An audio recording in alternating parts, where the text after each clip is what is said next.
రాష్ట్రం మొత్తాన్ని కూడా స్వర్ణాంధ్ర స్వచ్ఛాంధ్రగా మార్చాలన్న ఉద్దేశంతో సీఎం చంద్రబాబు నాయుడు సంకల్పించి ప్రతి నెల 3వ శనివారం ఈ కార్యక్రమం చేయాలని పిలుపునిచ్చినట్లుగా మంత్రి బీసీ జనార్దన రెడ్డి చెప్పారు. ఇళ్లలోని చెత్తను రోడ్లపై వేయకుండా పంచాయతీ సిబ్బంది తెచ్చేటువంటి బండ్లలోనే వేసి స్వచ్ఛ ఆంధ్రప్రదేశ్ నిర్మాణానికి పాటుపడాలని, క్షేత్రస్థాయిలో ప్రజల మద్దతు ఉంటేనే ఈ కార్యక్రమం విజయవంతం అవుతుంది అని, భవిష్యత్ తరాలు బాగుంటేనే ఎవరి పరిసరాలను వారే పరిశుభ్రంగా ఉంచుకోవాలి అని మంత్రి పిలుపునిచ్చారు.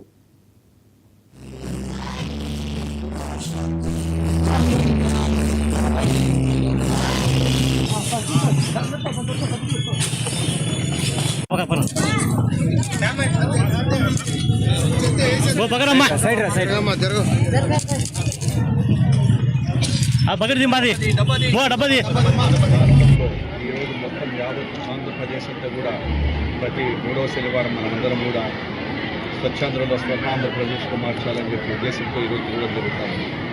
ఏదైతే గ్రామాలలో కానీ పట్టణాలలో కానీ ఈ యొక్క ప్లాస్టిక్ రహితంగా మన యొక్క పరిసరాలని పరిశుభ్రంగా ఉంచుకోవాలి, చుట్టుపక్కల ప్రాంతమంతా పరిశుభ్రంగా ఉన్నప్పుడు ఆరోగ్యకరంగా ఉంటారని చెప్పి ఉద్దేశంతో ఈ కార్యక్రమాన్ని చేపట్టడం జరుగుతూ ఉంది.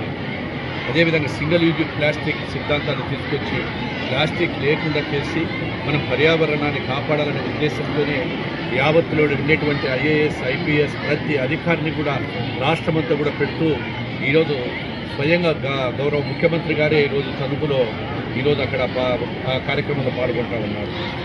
2047 లక్ష్యంగా ఈరోజు మళ్ళీ వచ్చేటప్పటికి ప్లాస్టిక్ రహితం లేని రాష్ట్రంగా మార్చాలని చెప్పి మనం అందరూ కూడా చేస్తూ ఉన్నాం. మన ఇంటి మాదిరిగానే చుట్టుపక్కల ప్రాంతం కూడా నీట్గా ఉండాలి, ఆ ప్రాంతం అంతా బాగుండాలి అనేటువంటి ఉద్దేశంతోనే ఈరోజు బనగానపల్లిలో ఈ కార్యక్రమాన్ని మొదలుపెట్టి తీసుకెళ్తా ఉన్నామని చెప్తున్నాం. అదేవిధంగా ఎక్కడైనా ప్రభుత్వ స్థలాలు, బస్టాండ్లు, రోడ్ల మీద కూడా ప్రజలందరికీ ఒకటే రిక్వెస్ట్ చేస్తూ ఉన్నాం.